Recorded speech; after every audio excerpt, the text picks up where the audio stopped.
Hola, soy Loreta de Jesús Mesa Ramírez, estudiante de Lingüística y Literatura Hispánica, egresada del Centro de las Artes de Hidalgo en iniciación musical en piano con el maestro Leoncio Medina. Soy autora de Leoncio Tratamiento de Liszt, biografía autorizada del maestro Leoncio Medina Nava.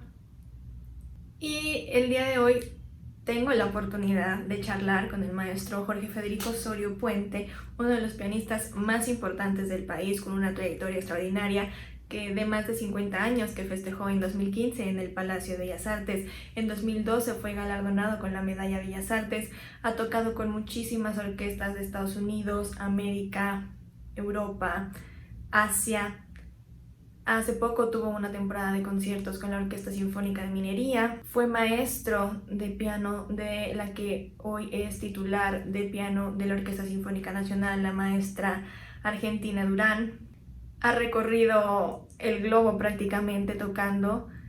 Es hijo de la también pianista Luz María Puente, una de las más grandes pedagogas del país. Y lo que nos interesa y por lo que pedí al maestro esta oportunidad de charlar con él es que también fue uno de los alumnos más destacados del pianista francés Bernard Flavigny durante su paso en México y durante el curso y concurso de perfeccionamiento pianístico que lleva su nombre, en el que muchísimos pianistas se formaron y en el que se creó escuela pianística en el país. Por este motivo, por esta experiencia de vida que el maestro Jorge tuvo con el maestro Bernard, decidí y busqué esta charla para poder platicar con él y que nos contara un poco más sobre el maestro Bernard, de quien hasta hace muy poco se ha publicado información. Espero que esta charla pueda traer buenos recuerdos a quienes la ven y quienes conocieron también al maestro y a todos los que de aquí pudimos conversar. Bueno, yo recuerdo que sí, 64 o 65, el maestro Manuel de la Flor ganó, sí, me acuerdo, hasta me acuerdo mucho de haber asistido a su recital en el Palacio de Bellas Artes. Porque como sabe entonces, digo, había muy pocos concursos en México y uno de ellos era el concurso Bernard Flavigny, que el primer premio era presentación profesional en la sala grande del Palacio de Bellas Artes. Y también me está usted hablando de años en que yo estaba muy, muy chico. Sí, sí, Entonces, sí.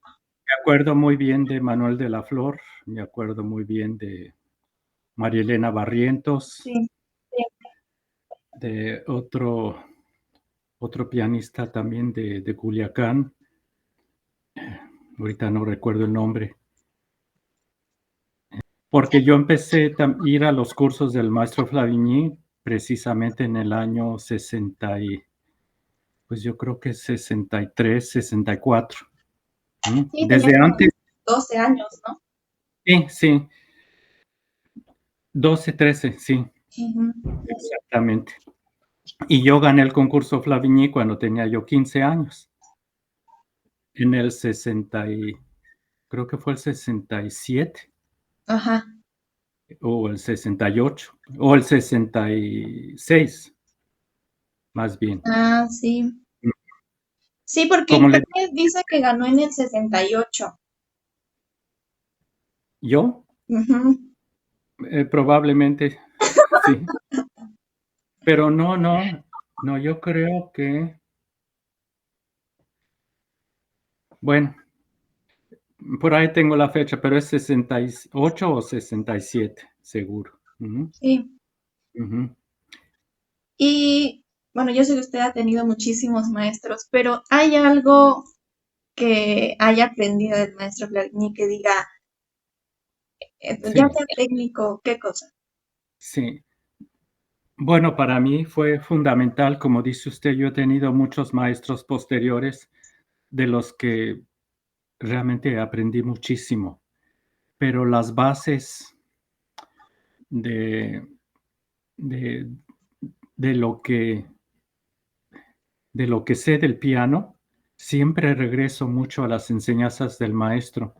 Yo empezaba, yo asistía a los cursos de perfeccionamiento en la Sala Ponce, que por cierto eran épocas realmente que algo así no ha vuelto a repetir en México. El maestro iba cada verano y se quedaba mes y medio o 2 meses y se daban 3 clases por semana. Y yo lo sé bien porque también todos estos cursos los organizó mi mamá, Luz María Puente. Entonces, la variedad de repertorio, la variedad de pianistas que nos juntábamos 3 meses, que llegaban a la sala Ponce puntualmente 3 veces a la semana, era como que muy lindo, porque todos creo que fue las enseñanzas del maestro entonces fueron fundamentales. También porque durante este lapso, pues se permitía ver cosas con un poco más de paciencia, con más de tiempo, cuajaban las ideas y los ejecutantes pues venían y tocaban varias veces en el curso. Entonces como que había tiempo de meditarlo, de considerar, de escucharlas, de opinar, de estar de acuerdo, de no estar de acuerdo. No importaba, creo que fue una época muy fructífera y que a mucha gente le ayudó muchísimo. En lo personal, pues yo le debo al maestro y a mi mamá realmente toda mi base pianística.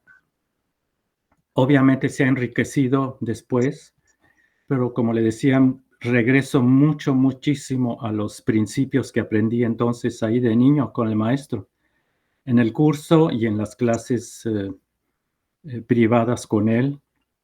Por eso es que yo escogí irme a París a seguir estudiando con él. Estudié después 2 años en París, a la par de que fui al conservatorio con Mónica As, que también fue espléndida maestra, pero yo me fui a París. Era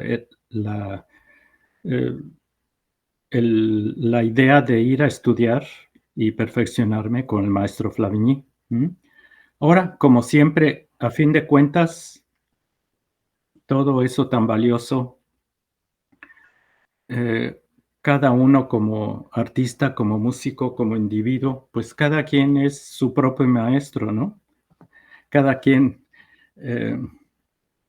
escucha distinto, cada quien en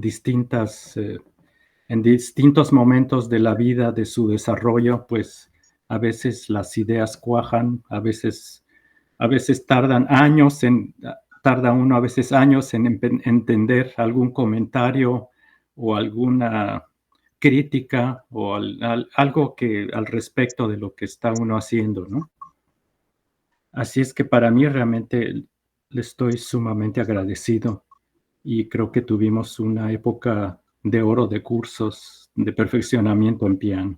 Creo que eso no se ha vuelto a repetir. Y dejó escuela realmente. Sí, sí, ya tengo la lista de varios, de muchos, ¿no? No, pero son muchísimos, sí. Sí. Muchos que iban con mucho gusto, muchos que iban como que un poco como para ver qué, a ver qué, si les gustaba o no. Pero no importa, realmente es, como decía yo, es escuchar a otra opinión y luego cada quien con su criterio propio, ¿no? Sí. Ujú. ¿Y había un repertorio para entrar o cada quien llevaba lo que llevaba y con eso trabajaban? Por lo general era el repertorio de lo que recuerdo era abierto. Okay. Aunque algunas veces el maestro pedía, bueno, quizás hacer énfasis en más música pues tocaban mucho, obviamente, repertorio francés, pero también me tocó alguna vez que el maestro sugería a distintos pianistas, ¿por qué no preparas tal concierto para el año siguiente? Como que había tiempo para esas sugerencias y para que el alumno se aprendiera cierto repertorio y lo tuviera listo para el siguiente año. Me acuerdo que le pidió a Manuel de la Flor el segundo de Brahms y es por eso que Manuel se lo aprendió. Y ese es el mismo concierto que luego presentó en Montreal cuando pasó a la final en el concurso internacional. También me acuerdo repertorio nuevo o más contemporáneo con Marilena Barrientos. También me acuerdo que alguna vez la pianista Eva Alcázar tocó obras de Manuel Enríquez, sonatas de Barber. En fin, la variedad era increíble. Conciertos de Bartók, conciertos de Prokofiev, Mozart, Beethoven, todo lo que quisiera. Ok. Y el maestro, obviamente el maestro muchas veces no conocía todas las obras, pero nunca he visto a alguien que leyera a primera vista como él. Digo, es excepcional realmente. Obras a 2 pianos, obras a 4 manos también. Como usted tocaba, vi una foto en 2021 que fue a su casa a verlo y ahí están usted y el maestro con 2 pianos que tocaron a 4. Sí, en Francia. Ajá. Pero, por ejemplo, me acuerdo alguna vez tocamos mi mamá, ma mère Loa, mi madre la oca, a 4 manos, Oscar Tarragó y yo. También recuerdo ¿quién fue el maestro de Elías, creo? No me acuerdo quién más que tocaron las variaciones para 2 pianos de Brahms sobre un tema de Haydn. En fin, la variedad era fascinante realmente. Y bueno, yo sé que pues en la música... El maestro Batis también iba mucho. Ah, el maestro Batis. Enrique Batis, sí. Sí. Yo estuvo ahí. Él, bueno, falleció este año, pero era director de la Orquesta Sinfónica de la Universidad Autónoma del Estado de Hidalgo. Sí. Sí. Y formador de la Orquesta Sinfónica del Estado de México. Pero le digo, yo ahí estaba como niño y muchas veces me iba a platicar con Enrique, que era un poco mayor que yo, y como le digo, mucha gente iba para ver, bueno, qué otro enfoque, y era muy interesante realmente. Y el maestro hablaba en francés, había una mezcla entre francés, español e italiano, ¿o cómo era eso? No, siempre había alguien que traducía, porque el maestro no hablaba muy bien español para nada. Luego ya entre su francés y su español extraño, todos le entendíamos muy bien, pero no era claro. Entonces siempre había alguien que traducía. Muchos años lo hizo la maestra Nadia Stankovic. Okay. Y muchos años también Tita Valencia. Ella, como Nadia, como mi mamá, como la maestra Olda Cepeda Novelo, sí. Pues lo conocieron muchísimo. Sí, además es literata, incluso tiene un premio Javier Villaurrutia. No, es excepcional. Para mí, para mis lecturas, ella era como que mi guía, realmente, cuando era niño. Tocaba muy bien el piano.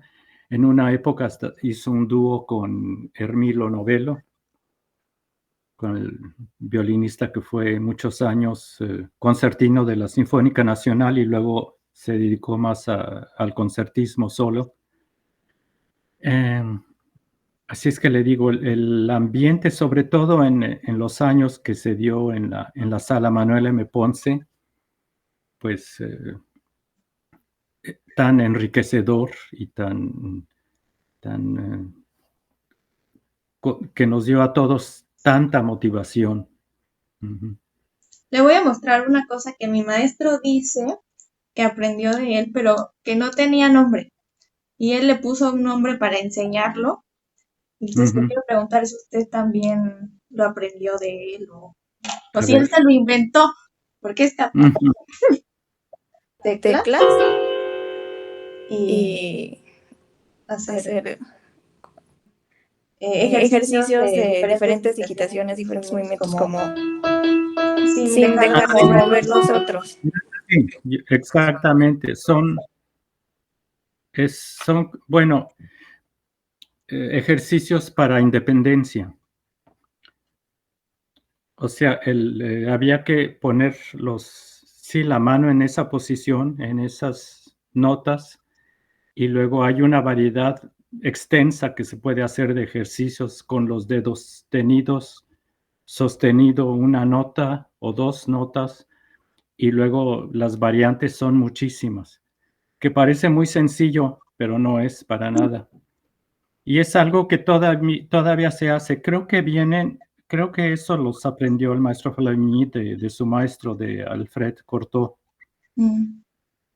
y que era entonces la repetitriz de Cortot, Madame Galanty. Sí, todo eso lo aprendimos todos en los cursos del maestro. Y por eso hago referencia siempre a los que había el tiempo de hacerlo, porque ahora unas masterclasses es una tarde, 2 tardes, máximo 3, sí, si es que. Y muchas veces pues no hay tiempo de abordar este trabajo tan minucioso que requiere tanta paciencia. Que entonces, por ejemplo, podría el maestro trabajar con alguien en el curso y quizá en unas 3 semanas pues se volvía a presentar el caso y se volvía a repetir y luego muchos de ellos muchos de los participantes del curso tomaban clases privadas con el maestro entonces, y pues también era continuar sobre lo mismo, pero como que había el tiempo para madurarlo, para insistir, para preguntar, como que para aclarar uno bien qué se hace, ¿no? Cosas que luego pudiera parecer tediosas para una clase pública, pero que a fin de cuentas son sumamente valiosas. Y yo siento que al público le encantaba también estar. Y también quisiera recalcar que entonces, bueno, pues venían muchísimos oyentes y Sí. se quedaban a todo. También mi maestro dice que, por ejemplo, para el estudio de, no sé, un pasaje de una escala de corcheas, que tiene con cierta velocidad, ¿no? En lugar de solo estar estudiando 10,000 veces y que te equivoques a la misma, al mismo ritmo, como en puntillo y en grupos, ¿no? Entonces era como... Sí, eso es algo que se hace mucho, que por cierto también hacen mucho los instrumentistas de cuerdas, ¿no? En fin, como le digo, siempre todo era como para motivar, para ver, puede ser muy valioso eso de estudiar en ritmos. Hay escuelas que en otros países pues que no lo hacen, pero pues es más que nada como que aprender a buscar, tener curiosidad. Más que nada era eso, hacerlo lo que a mí en lo personal me hacía el maestro al asistir, era sobre todo la búsqueda de un sonido bello, la búsqueda de un sonido ad hoc a la obra que se está escuchando, como que cultivar uno su propio sonido. El maestro tenía un sonido increíble, ¿eh? La variedad de timbres y todo realmente era fascinante. Pero obviamente todo eso también él lo adquirió porque, bueno, es lo que buscaba y creo que a muchos nos motivó también a esto, que es lo más valioso. No es cuestión de estar copiando, es cuestión de tener la guía y la curiosidad, como digo, si eso es lo que a uno le interesa, de buscar y rebuscar, que es lo que hago aquí todos los días todavía. A fin de cuentas, el trabajo personal, eso pues nunca termina. Y es muchas veces trabajar sobre lo mismo, pero es profundizar. Sí. Y sí, el maestro muchas veces también me hacía trabajar fuera del instrumento. Por ejemplo, me daba una partitura, decía ve, obsérvala, aunque fuera una página, unos cuantos compases, aprendérsela fuera del instrumento y luego regresar a tocarla. No estar como que en el instrumento inmediatamente, sino como que aprender a leer la partitura con claridad. Sí, reconocer que la música está en la mente, ¿no? Y no en el instrumento. Exactamente, exactamente, como que poder traducir, poder escuchar lo que está ahí plasmado en la partitura, lo que está ahí escrito. Otra cosa que era bien, era muy divertido, porque tenía muchísimo humor el maestro. Y luego también, pues como que, pero siempre muy, muy estricto. Y digo, no dejaba pasar nada. Y cuando había que decir las cosas más directas, pues ni modo, había que hacerlo. Pero todo eso era muy valioso. ¿Mm? Y su mamá que organizó la mayoría de estos cursos, Sí, ¿cuál era el trabajo? O sea, la organización desde traerlo de Francia, el es que espacio, ¿qué era? se imagina con que, digo, antes, pues digo, ahora está el internet y hay muchas como para la comunicación, pero todo era por carta y por teléfono y contactar a los alumnos y que dar, obviamente sabían ellos a dónde, por Bellas Artes o directamente, enviar papeles, venir a veces se audicionaba también el repertorio, digo, era un trabajal de tiempo completo realmente, excepcional y sobre todo que, pues, eh, los resultados fueron fantásticos porque mi mamá, digo, es una organizadora, fue una organizadora fuera de serie realmente. Siempre tenía, para los que fueran al curso, todos sabían con anticipación qué se iba a tocar esa semana. Siempre había los ejecutantes y siempre había un suplente listo por si algo sucediera que no iban a poder llegar a tocar los ejecutantes.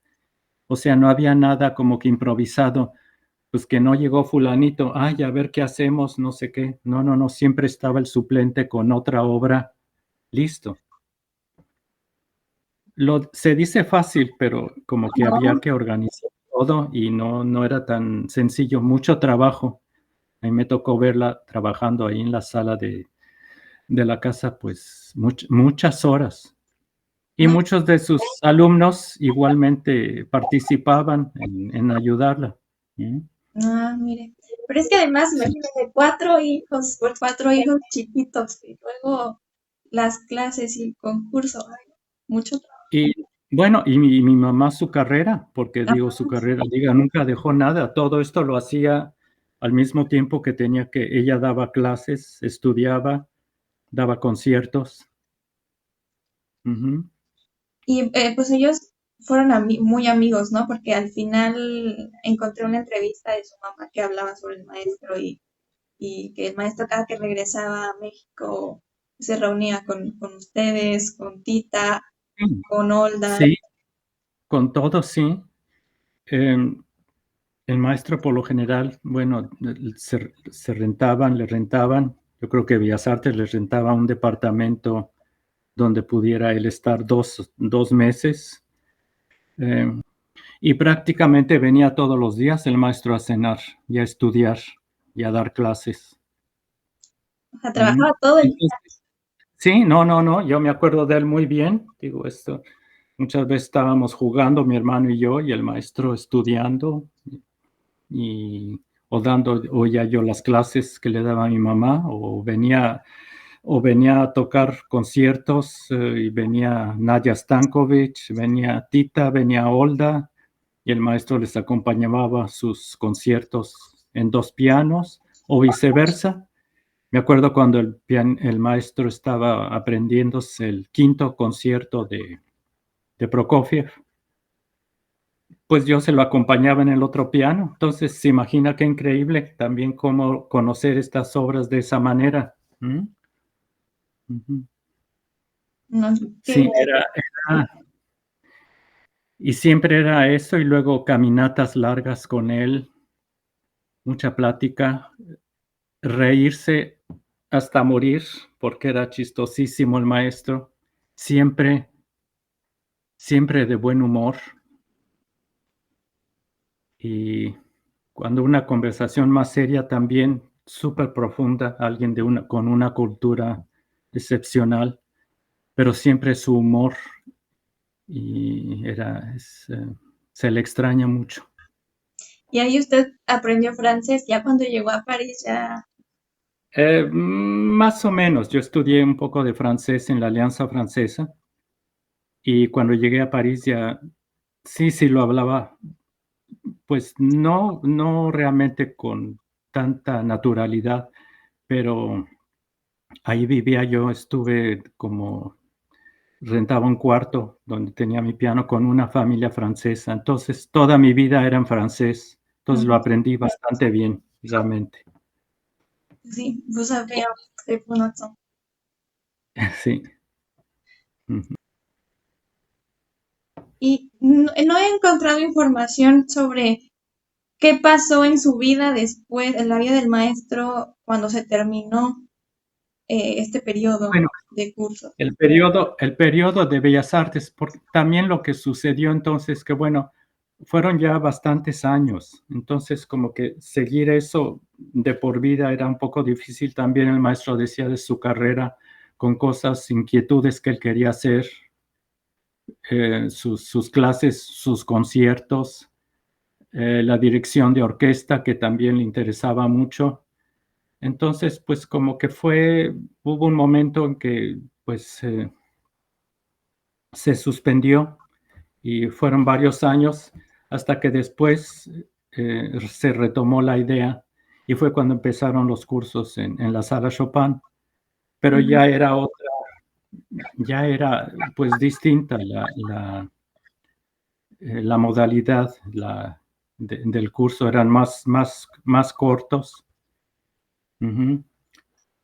Ahora también le digo, cuando estaba el maestro eh, dando los cursos en Bellas Artes, obviamente prácticamente tocaba cada año con la Sinfónica Nacional y tocaba con otras orquestas, digo, en Jalapa, Guanajuato, aunque no había entonces tantas orquestas como ahora, pero siempre estaba, obviamente él pues como pianista se le podía escuchar también, lo que era fascinante, ¿no? O Sí, conciertos, o conciertos privados también, ¿no?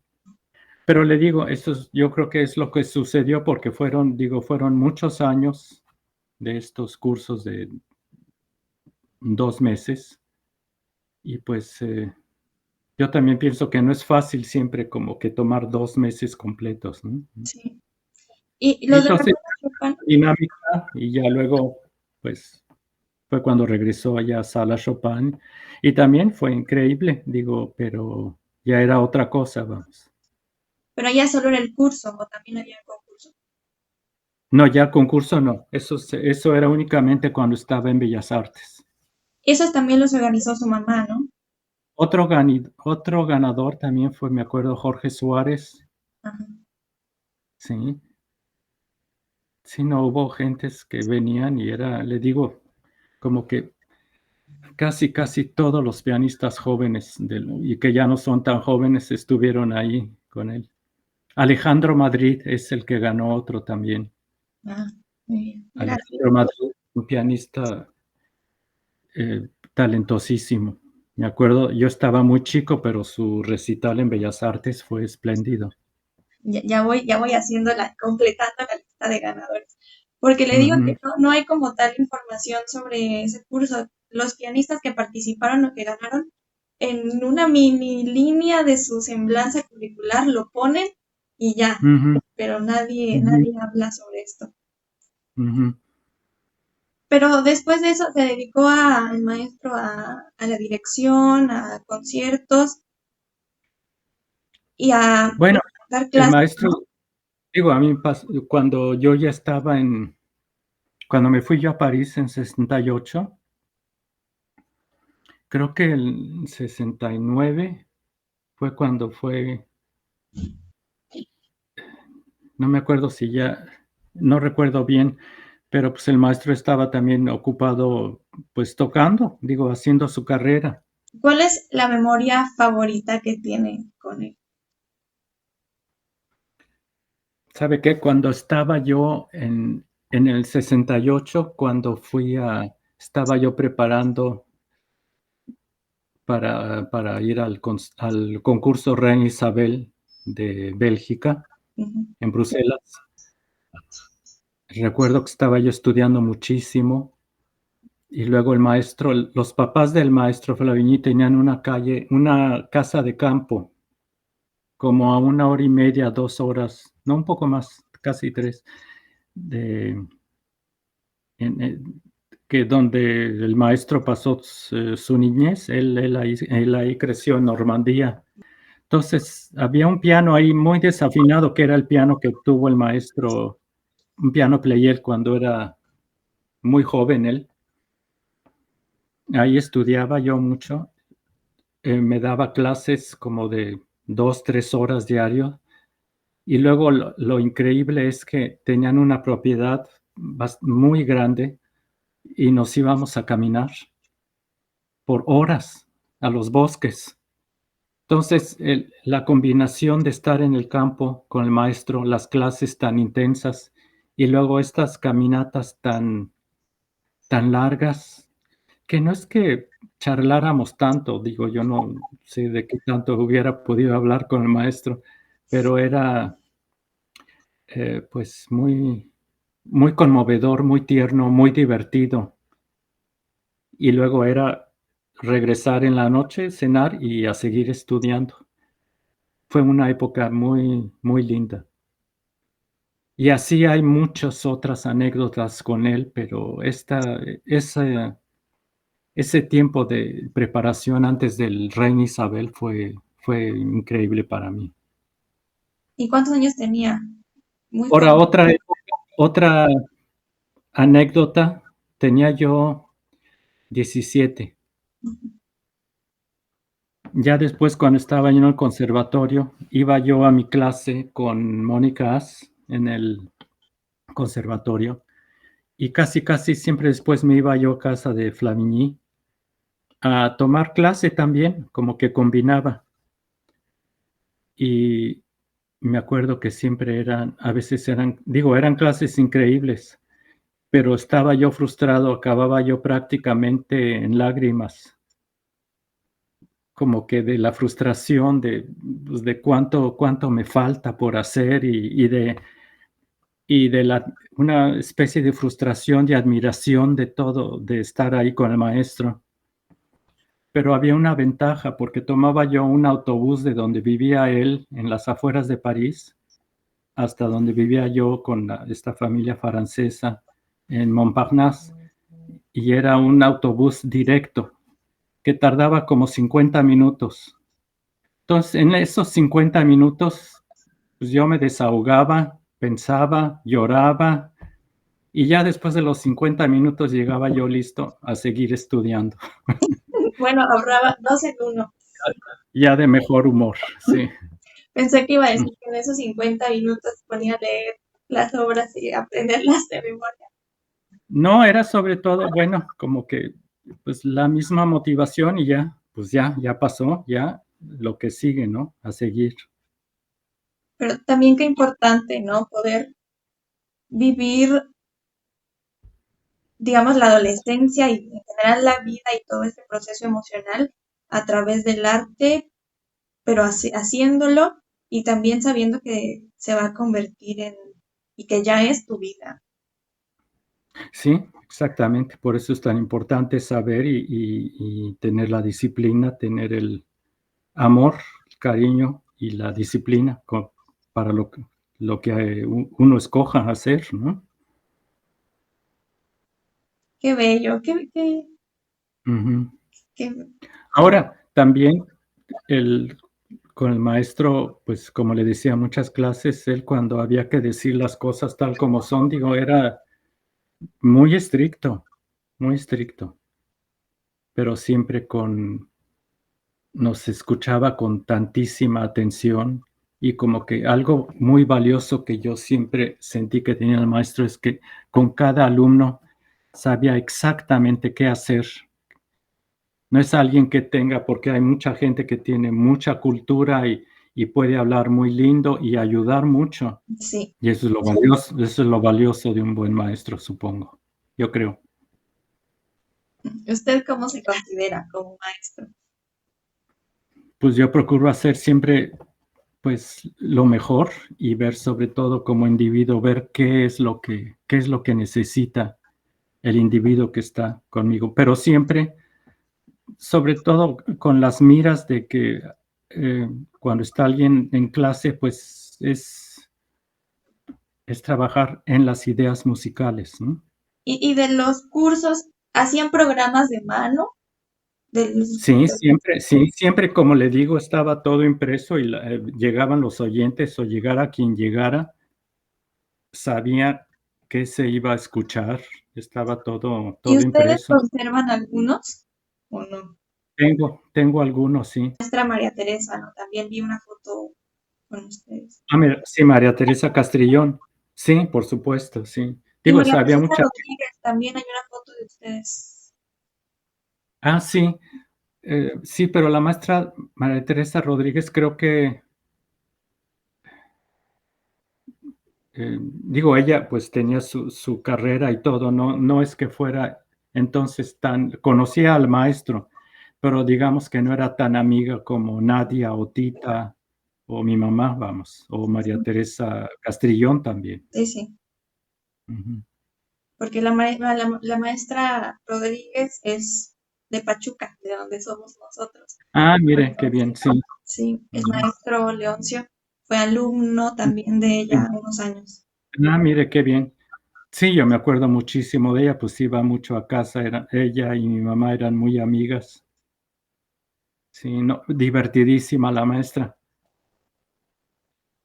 Sí, era un ambiente en México lindo en esa época.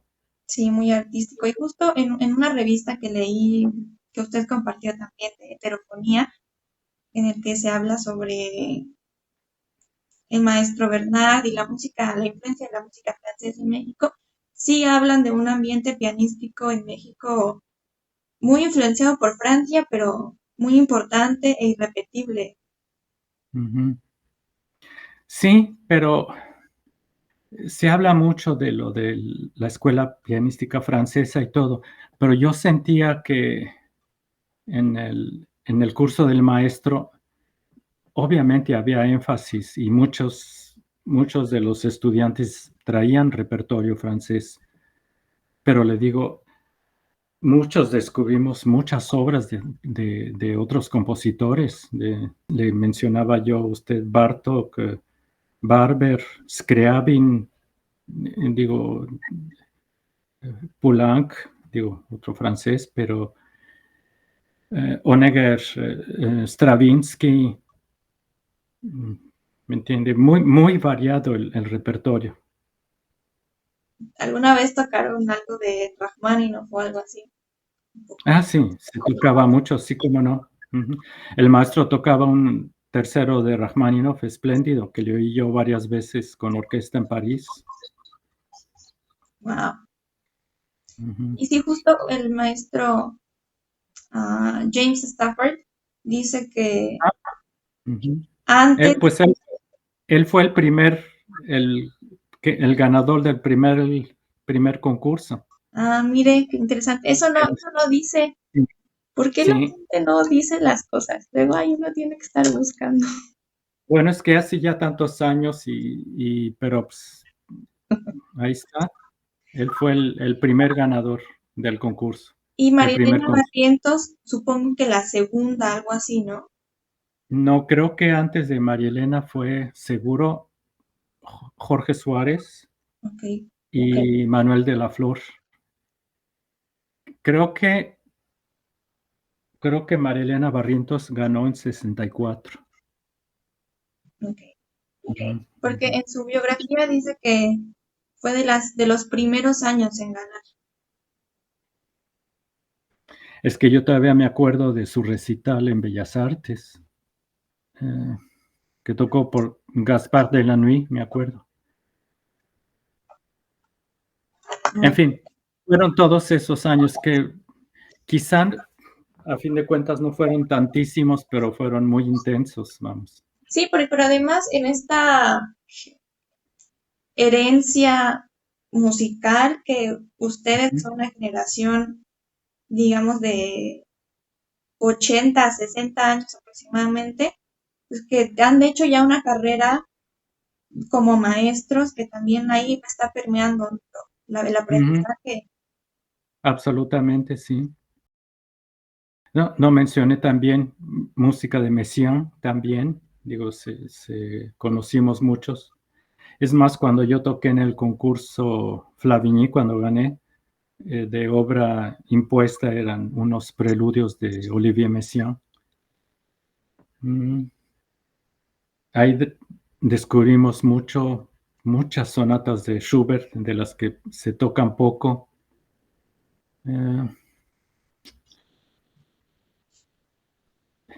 ¿Y usted qué tocó en ese recital final? ¿En cuál recital? Cuando ganó. Cuando gané, toqué la primera partita de Bach, la sonata appassionata, primer scherzo Chopin, unas bagatelas del maestro Rodolfo Halfter, con quien estudié análisis musical, y la campanella de Franz Liszt. Mucho repito. Eso fue a los 15 años, sí. Wow. Siempre hay cosas que después dice uno, cómo no me acordé, pero sí, así seguimos. Gracias por su colaboración. Muchas gracias y me da mucho gusto. Y que rescate todos estos recuerdos de esta época tan especial en México. Sí, porque le digo que no hay información. El año pasado intenté investigar y lo único que me encontré del maestro fueron 2 notas de periódicos o revistas de Normandía que pude traducir, pero que no hablan sobre la vida, simplemente son como la crítica de algún concierto y nada más. No, hay muchísimas anécdotas, muchísimas. Muchísimas gracias. Por nada. Un honor conocerlo, gracias por compartir. Con mucho gusto. Hasta luego, Lorita. Hasta luego, maestro.